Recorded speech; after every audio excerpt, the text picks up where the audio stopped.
Hello friends, વૈદ્ય સુષ્મા હિરપર આરોગ્ય તીર્થમાંથી આજે હમણાં જ એક પેશન્ટ આવ્યા એના સંદર્ભમાં મને એમ થયું કે હું એક રીલ બનાવું.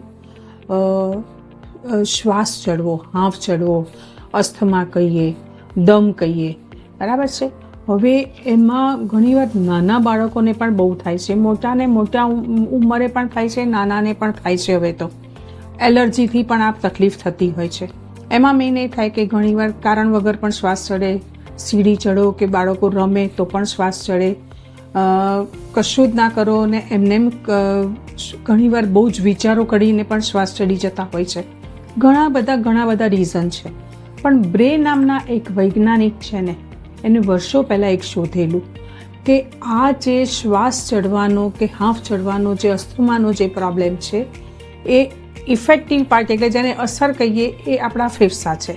પણ ઉત્પન્ન ક્યાંથી થાય છે તો એ આપણા હોજરીમાંથી ઉત્પન્ન થયેલો રોગ છે.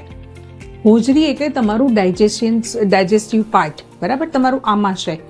એમાં તમારો ખોરાક, આમાં યુઝ્યુઅલી શું થાય, બધાને થોડી અશક્તિ લાગતી હોય, એવું થતું જ હોય, શરીરને ઓક્સિજન ઓછો મળે એટલે લોકો એમાં થોડી શક્તિ રહે ને, તાકાત મળે ને, થોડું ખાઈ લે. એ થોડું ખાવાને કારણે આમાશયની અંદર એવો ખોરાક ભેગો થાય છે અને પચતો નથી ને, એટલે એ ખોરાક ત્યાં પડ્યો રહે છે, એનો આગળની પ્રોસિજર થતી નથી.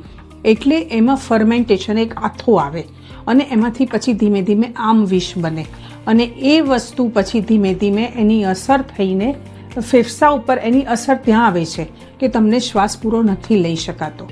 એટલે આ બધામાં અમારે ત્યાં અમે હંમેશા કહીએ છીએ કે જરૂર પડે તમારે નેબ્યુલાઇઝર લેવું પડે, પંપ લેવો પડે, ગોળી લેવી પડે, ઇમરજન્સીમાં લઈ લેવાની. પણ જે સારવાર કરવાની છે ને એ તમારી પાચક સ્ત્રાવની, પાચન સંસ્થાનની. એટલે ત્યાં આગળ સાવ સીધો એક ઘરગથ્થુ ઉપચાર બતાવું તમને. સૂંઠ, ઘી, ગોળ. સૌથી પહેલાં ખોરાકમાં નિયમન કરવું જ પડશે, આમાં એના વગર નહીં ચાલે, બરાબર.